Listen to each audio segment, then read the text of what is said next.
ሰላም ጤና ይስጥልን ክቡራትና ክቡራን የአዲስ ምንጭ ቤተሰቦች እንዴት ውላችኋል? በያላችሁበት የከበረ ሰላምታችን ይድረሳችሁ። ዕለቱ ግንቦት 22 ቀን 2018 ነው። አሁን የደረሱንን ሰበር መረጃዎችና ከነገ በስቲያ ሰኞ ግንቦት 24 ቀን 2018 የሚካሄደውን አጠቃላይ ምርጫ አስመልክቶ ያሉንን ወሳኝ ዜናዎች ከተጨባጭ ማስረጃዎች ጋር በማያያዝ ቀጥሎ እናቀርብላችኋለን። ከመረጃዎቹ ጋር አብሬያችሁ ቆይታ የማደርገው የእናንተው ውብሸት ታየ ነኝ። እንደተለመደው ላይክና ሼር በማድረግ እስከ መረጃችን ፍጻሜ አብራችሁ እንድትቆዩ በታላቅ አክብሮት እንጠይቃለን። የኢፌዴሪ ጦር ኃይሎች ጠቅላይ ኤታማዦር ሹም ክቡር ፊልድ ማርሻል ብርሃኑ ጁላ ሰባተኛው ጠቅላላ ምርጫ በስኬት እንዲጠናቀቅ የጸጥታና ደህንነት የጋራ ግብረ ኃይል እያደረገ ያለውን ተግባር አጠናክሮ ይቀጥላል ያሉበትን ወሳኝ ወቅታዊ መረጃ አስቀድመናል። የኢትዮጵያ ፌዴራል ፖሊስ ሰባተኛው ጠቅላላ ምርጫ በስኬት እንዲጠናቀቅ በሰው ኃይል በትጥቅና በቴክኖሎጂ ያደረገውን ቅድመ ዝግጅት አስመልክቶ ለጸጥታና ደህንነት የጋራ ግብረ ኃይል ማብራሪያ ሰጥቷል። በዚሁ ወቅት ክቡር ፊልድ ማርሻል ብርሃኑ ጁላ የጸጥታና ደህንነት የጋራ ግብረ ኃይሉ ለምርጫው ያደረገው ዝግጅት እጅግ ጠንካራ መሆኑን ተናግረዋል። ምርጫውን ለማደናቀፍ የሚንቀሳቀሱ ኃይሎች የተለያዩ ሙከራዎችን እያደረጉ ቢሆንም መከላከያ ሰራዊት ከሌሎች የጸጥታና ደህንነት ኃይሎች ጋር እነዚህን የጥፋት እቅዶች ማክሸፉን አረጋግጠዋል። የኢትዮጵያ ፌዴራል ፖሊስ የዜጎችን ደህንነት ለመጠበቅና በተለይም ሰባተኛው ጠቅላላ ምርጫ ሰላማዊ ሆኖ እንዲጠናቀቅ ከፍተኛ ድርሻ እንዳለውም አመላክተዋል። የኢትዮጵያ ፌዴራል ፖሊስ ጠቅላይ አዛዥ ኮሚሽነር ጄኔራል ክቡር ደመላሽ ገብረ ሚካኤል በበኩላቸው የጋራ ግብረ ኃይሉ ከምርጫ ቦርድ ጋር መረጃዎችን በመለዋወጥና ከህዝቡ ጋር በመተባበር እየሰራ እንደሚገኝ ገልጸዋል።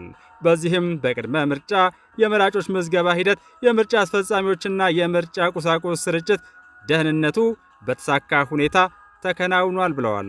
ቀሪውን የምርጫ ሂደት ሰላማዊነት ለማረጋገጥ አስፈላጊ የሆነ ሎጂስቲክና ትጥቅ መሟላቱን እንዲሁም ለተልዕኮ የሚመጥን በቂ ስልጠናና ኦሪንቴሽን የወሰደ የሰው ኃይል በሁሉም የኢትዮጵያ ክፍል መሰማራቱንም ገልጸዋል።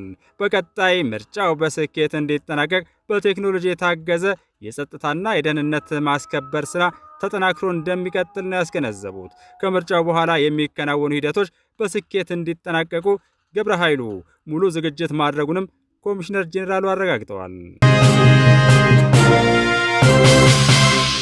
ወደ ሁለተኛው ወሳኝ መረጃችን ስንሸጋገር መንገድ ተዘግቷል በሚል የሚራገበው ፕሮፓጋንዳ የጽንፈኛ ኃይሉ የተለመደ የሐሰት ወሬ ነው ሲሉ የገለጹት የአማራ ክልል ሰላምና ጸጥታ ቢሮ ኃላፊ ዶክተር እሸቱ የሱፍ ሰባተኛው ጠቅላላ ምርጫ በስኬት እንዲጠናቀቅ በቂ የጸጥታ ዝግጅት መደረጉን አረጋግጠዋል። በሌላ በኩል ሰባተኛው ሀገራዊ ምርጫ ፍጹም በተሳካ ሁኔታ እንዲጠናቀቅ የክልሉ ፖሊስ ከጀግናው የሀገር መከላከያ ሰራዊት፣ ከፌዴራል ፖሊስ የደህንነት አካላትና ሌሎች ከክልላችን የጸጥታ ኃይሎች ጋር በመቀናጀት ከመቼውም ጊዜ በበለጠ በተሟላ ዝግጅትና ቁመና ላይ ይገኛል ሲሉ የአማራ ክልል ፖሊስ ዋና ጠቅላይ መምሪያ አዛዥ ኮሚሽነር ጄኔራል ዶክተር ዘላለም መንግስቴ ገልጸዋል። የአማራ ክልል ሰላምና ጸጥታ ቢሮ ኃላፊ ዶክተር እሸቱ የሱፍ የምርጫ ቁሳቁስ በክልሉ በሚገኝ የምርጫ ክልሎች ያለምንም ጸጥታ ስጋት እንዲደርስ መደረጉን ያስታወቁ ሲሆን መራጩ ህዝብም በምርጫው ዕለት ያለምንም ስጋት ድምፁን መስጠት እንዲችል በየጣቢያዎቹ በቂ የጸጥታ ስምሪት ተደርጓል ብለዋል። የጸጥታ ኃይሉ ሰላምን የማስከበርና ደህንነትን የማረጋገጥ ተልዕኮውን በብቃት እየተወጣ መሆኑንም አስገንዝበዋል። ከጸጥታ መዋቅሩ በተጨማሪ መላው ማህበረሰብ ዘላቂ ሰላም እንዲረጋገጥ በንቃት እየተሳተፈ መሆኑን ያብራሩ ሲሆን በተለይም ወጣቶች አጠራጣሪ እንቅስቃሴዎችን ለጸጥታ አካላት በመጠቆም ትልቅ እገዛ እያደረጉ እንደሚገኙ ከምስጋና ጋር ገልጸዋል። መንገድ ተዘግቷል በሚል የሚራገበው ፕሮፓጋንዳ የጽንፈኛ ኃይሉ የተለመደ የሐሰት ወሬ ነው። በዚህ ወቅት መደበኛ ስራዎችም ሆኑ ወቅታዊ ተግባራት በአግባቡ እየተከናወኑ ነውም ብለዋል። በዚህ ወቅትም በክልሉ የምርጫ ቁሳቁስና የአፈር ማዳበሪያ በተፈለገው አካባቢ ያለምንም ችግር እንዲደርስ እየተደረገ መሆኑንም ጨምረው ተናግረዋል። ህብረተሰቡም ለተለመደ መንገድ ተዘግቷል የሚለው የጽንፈኛው ኃይል የማደናገሪያ የሐሰት ፕሮፓጋንዳ ጆሮ ሳይሰጥ የዕለት ተዕለት ተግባሩን ያለምንም ስጋት እንዲያከናውንም አሳስበዋል።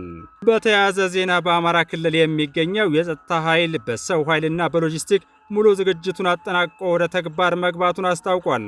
የክልሉ የፖሊስ ኃይል ከመከላከያ ከፌዴራልና ከሌሎች የክልሉ ጸጥታ አካላት ጋር በመቀናጀት በየመንገዱ በየኬላውና በየሰፈሩ በቂ የሰው ኃይል በማሰማራት ቀንና ሌሊት በትጋት እየሰራ እንደሚገኝ ገልጿል።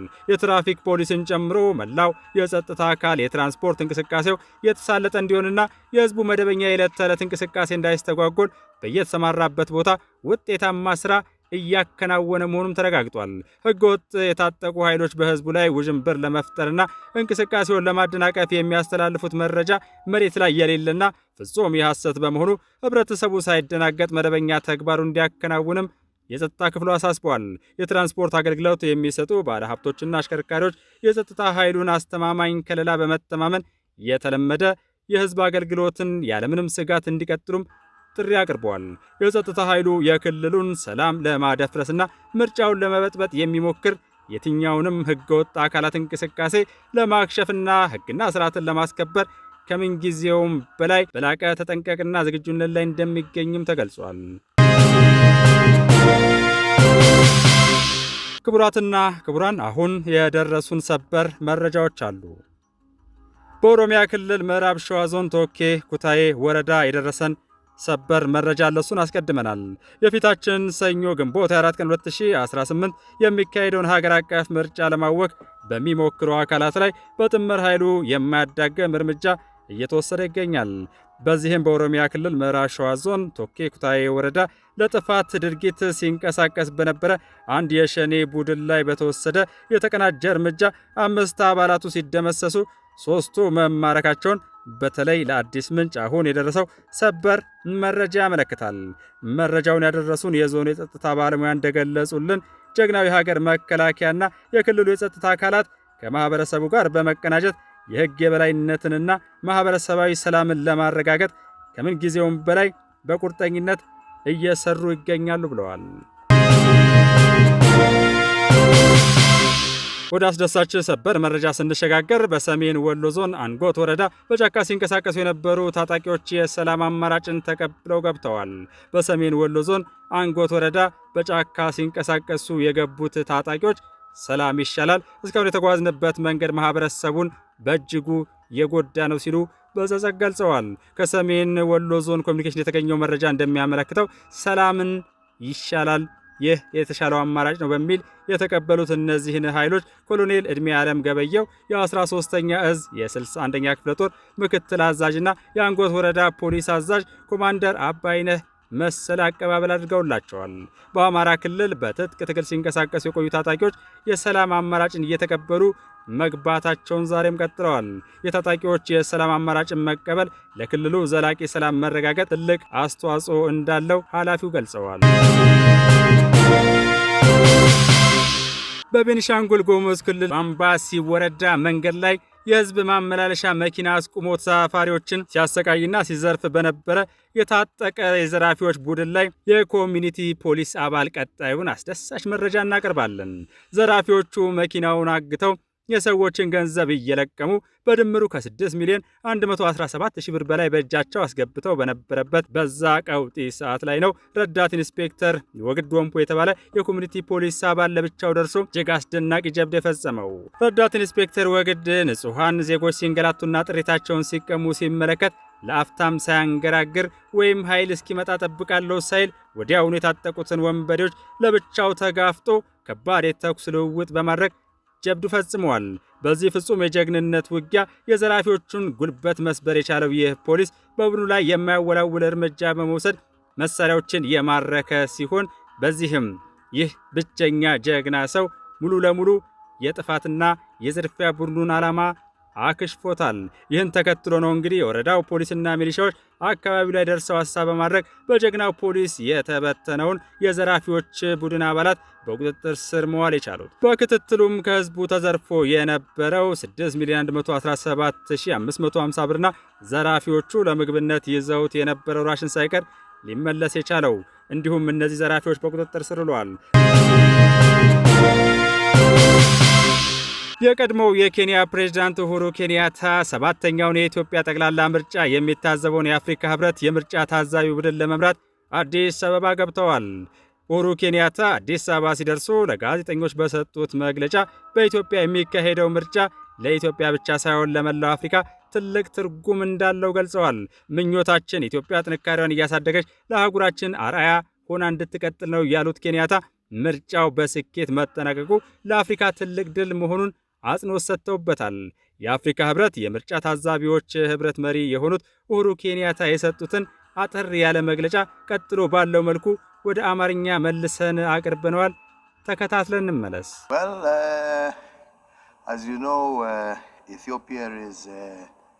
ኡሁሩ ኬንያታ እንግዲህ የአፍሪካ ህብረት የምርጫ ታዛቢዎች ህብረት መሪ ናቸው። ኢትዮጵያ እንደምታውቁት ለአህጉራዊ ድርጅታችን አፍሪካ ህብረት መቀመጫ ናት። በዚህም ምክንያት ይህ ምርጫ ለኢትዮጵያ ብቻ ሳይሆን ለመላ የአፍሪካ ሀገራት ወይም ለኮንቲኔንቱ ወሳኝ ነው። ስለዚህ እዚህ ወንድሞቻችን እናቶቻችን መካከል ስላለንና በቀጣዩ ሰኞ ለሚካሄደው ግንቦት 24 ማለት ነው ምርጫ በመታዘብ ምስክር ለመሆን በመብቃታችን ደስተኞች ነን። ኢትዮጵያውያን በሚታወቁበት ሰላማዊ ሁኔታ እንዲከናወን ምርጫው ጥሪያችንን እናቀርባለን። በዚህም ህዝቡ ውሳኔውን በአስተውሎት በጥበብ እንዲያሳልፍና ኢትዮጵያ ከጥንካሬ ወደ ጥንካሬ የምታደርገው እድገት እንድትቀጥል እንፈልጋለን። ይህ ደግሞ ለአህጉራችን ያለውን ጥቅም የሚያሳይ መሻት ነው። የአፍሪካ ህብረት ይህን የሚያደርገው ለኢትዮጵያ ብቻ ሳይሆን ለመላው አህጉሪቱ ምርጫዎችን ይታዘባል፣ ተገቢውን ምስክርነት ዋጋም ይሰጣል። እንግዲህ ግቡ ዲሞክራሲን ማጎልበት፣ ግቡ አንዱ ከሌላው ተሞክሮ እንዲወስድ ማድረግ፣ እንዲሁም በላቀ ሁኔታ ደግሞ በተለያዩ ዘዴዎች ሀገራት ካለፉት የተለያዩ ተሞክሮዎች በመነሳት ሀሳቦችን ይለዋወጣሉ። አንዱ ከሌላው ይማራል። ደግሞ በነገራችን ላይ የራሳችን ውጤታማ ልምዶች እናዳብራለን። ያ ደግሞ የአፍሪካን ችግሮች በአፍሪካውያን መፍታት የሚለውን እንቅስቃሴ አካል ነው። ምክንያቱም የእኛ ተጨባጭ ሁኔታ የተለየን የግድ የሌሎች ዓለም ሀገራትን የምርጫ ተሞክሮ እንዳለ ቀርተን መተግበር የለብንም። ኮፒ ፔስት ማድረግ የለብንም። የራሳችንን ናሙና ቀርጸን በማሳደግ ይህንኑ ማሳደግና ማስፋት ያስፈልጋል። በእኔ በኩል ሁለት ነገሮችን ነው የምለው። በተስፋና በሰላማዊ መንገድ ተስፋ አለኝ። በሰላማዊ መንገድ የሚጠናቀል ህዝቡ ዲሞክራሲያዊ ምኞቱን የሚገልጽበት እድል ነው። ሌላው እየገነባ ነው ላለነውና ኢትዮጵያም የራሷን አሻራ በማሳረፍ በቀጣይ ጊዜ ለምታደርገው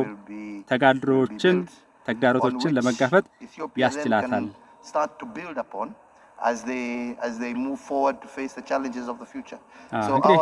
መልካሙን ሁሉ እመኝላችኋለሁ። አመሰግናለሁ። ያለ አስተማማኝ አህጉራዊና ቀጠናዊ ሰላም ልማትና እድገትን ማረጋገጥ እንደማይቻል የጦር ኃይሎች ጠቅላይ ኤታማዦር ሹም ክቡር ፊልድ ማርሻል ብርሃኑ ጁላ ገለጹ። ኢትዮጵያና ሞዛምቢክ ካሁን ቀደም የተፈራረሙትን የሁለትዮሽ ወታደራዊ ትብብር ስምምነትን ወደ ላቀ ምዕራፍ ለማድረስ ያለመ ውይይትም አካሂደዋል። በዕለቱ በሞዛምቢክ ጠቅላይ ኤታማዦር ሹም በጄኔራል ጁልዮ ዶ ስላንስቶ ጃኔ የተመራ ልዑክ በኢፌዴሪ መከላከያ ሰራዊት ጠቅላይ መምሪያ ሲደርስ በጦር ኃይሎች ጠቅላይ ኤታማዦር ሹም ክቡር ፊልድ ማርሻል ብርሃኑ ጁላ አቀባበል ተደርጎለታል። ከመከላከያ ሰራዊት የደረሰንን ቀጣዩን ዘገባ አብረን እንከታተል።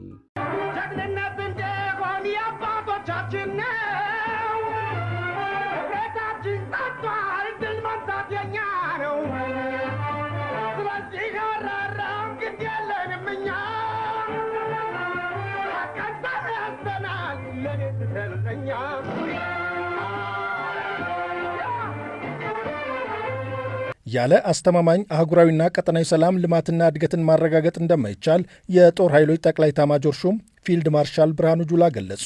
ኢትዮጵያና ሞዛምቢክ ካሁን ቀደም የተፈራረሙትን የሁለትዮሽ ወታደራዊ ትብብርን ስምምነት ወደ ላቀ ምዕራፍ ለማድረስ ያለመ ውይይትም አካሂደዋል። የኢትዮጵያና የሞዛምቢክ ከፍተኛ ወታደራዊ አመራሮች በተገኙበት የውይይት መድረክ ላይ የጦር ኃይሎች ጠቅላይ ኤታማዦር ሹም ፊልድ ማርሻል ብርሃኑ ጁላ እንደተናገሩት ኢትዮጵያና ሞዛምቢክ የቆየ ታሪካዊ ግንኙነት ያላቸው ሀገራት መሆናቸውን አውስተው ከቅርብ ጊዜ ወዲህ የሁለቱ ሀገራት ግንኙነት ወደ ላቀ ምዕራፍ መሸጋገር መቻሉን ተናግረዋል።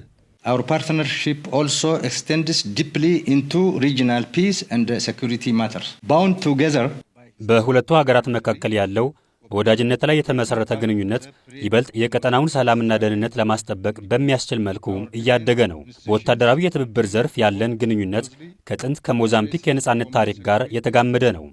ወታደራዊ ተቋሞቻችንም በጋራ የደህንነት ጉዳዮች ላይ ሽብርተኝነትን በመዋጋት በሳይበር ደህንነትና ለቀጠናው መረጋጋት ተቀራርበው መስራታቸውን ቀጥለዋል። ያለ ሰላምና ጸጥታ ዘላቂ የኢኮኖሚ እድገትና ብልጽግናን ማሳካት እንደማንችል በደንብ እናምናለን። ስለዚህም ኢትዮጵያና ሞዛምቢክ በአህጉራችን ሰላም፣ መረጋጋትና የጋራ ደህንነትን ለማስጠበቅ በጋራ መቆም ይገባቸዋል። የሞዛምቢክ ጠቅላይ ኤታማዦር ሹም ጄኔራል ጁሊዮ ዶስ ሳንቶስ ጃኔ በበኩላቸው ሁለቱ ሀገራት በልዩ ልዩ የወታደራዊ ትብብር መስኮች ዙሪያ በትብብር መስራታቸው ለአህጉራዊና ቀጠናዊ ሰላም መረጋገጥ የሚኖረው ጠቀሜታ የጎላ መሆኑን ተናግረዋል። ጄኔራል ጁሊዮ ዶስ ሳንቶስ ጃኔ አክለውም ከኢትዮጵያ ጋር በዘርፈ ብዙ ወታደራዊ የትብብር መስኮች ዙሪያ በቅንጅት መስራታችን በትምህርትና ስልጠና ሰፊ ልምድና ተሞክሮ ለማግኘት ያስችለናል ብለዋል። የመከላከያ ውጭ ግንኙነትና ወታደራዊ ትብብር ዋና ዳይሬክቶሬት ዳይሬክተር ሜጀር ጀነራል ተሾመ ገመቹ በበኩላቸው የተካሄደው የሁለትዮሽ መድረክ እንደ አገርም ሆነ እንደ ተቋም ያለው ፋይዳ ከፍተኛ መሆኑን ተናግረዋል። ይህ የሁለትዮሽ ስብሰባ ኢትዮጵያ አሁን ካላት አቅምና አጠቃላይ በአፍሪካ ቀንድ የራሷንም ሰላምና ደህንነት ጨምሮ የተጫወተችውን ያለውን ሚና ታሳቢ ያደረገ አቅማችንን ታሳቢ ያደረገ በሪፎርሙ የኛ ሰራዊት ተቋማችን የደረሰበትን ደረጃ ታሳቢ ባደረገ መልኩ የሞዛምቢክ መከላከያ ከኢትዮጵያ መከላከያ ጋር ለመስራት የተለያዩ ስልጠናዎችን ለማግኘት ከኛ ለመማር ከኛ ጋር በስምምነት አብሮ ለመስራት በተለያየ ሞዳሊቲ ፍላጎት አሳይቷል። ይሄ ፍላጎት እንደሚታወቀው የሞዛምቢክ ፕሬዝዳንት ቀደም ሲል እዚህ ሀገር በቅርቡ ጎብኝተው ነበረ። ከዚሁ ጋር ተያይዘው የሞዛምቢክ መከላከያ ሚኒስትር ከመከላከያ ሚኒስትራችን ጋር የሁለትዮሽ ስምምነት ተፈራርመው ነበረ። ይሄኛው የዛሬው ሁለትዮሽ ስብሰባ ከዛ የመነጨ ነው የሚሆነው።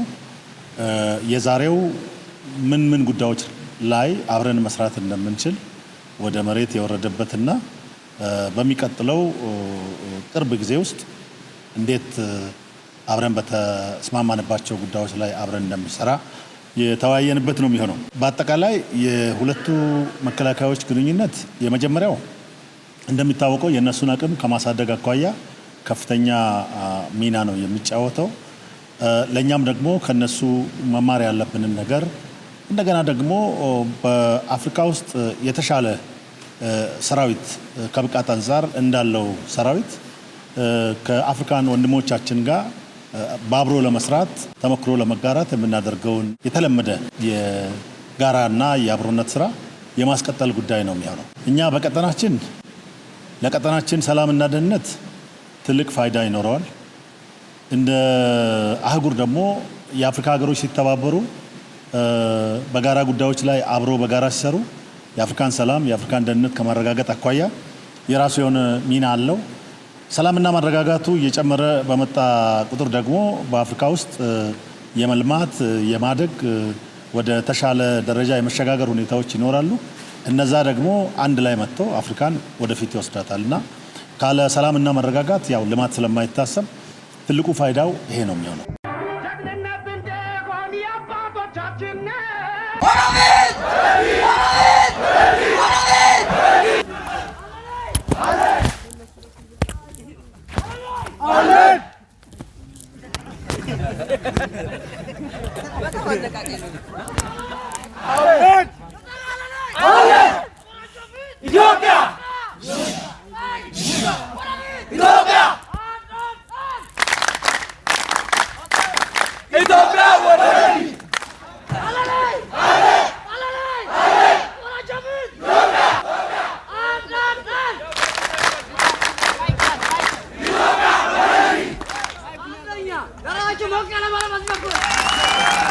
Ahora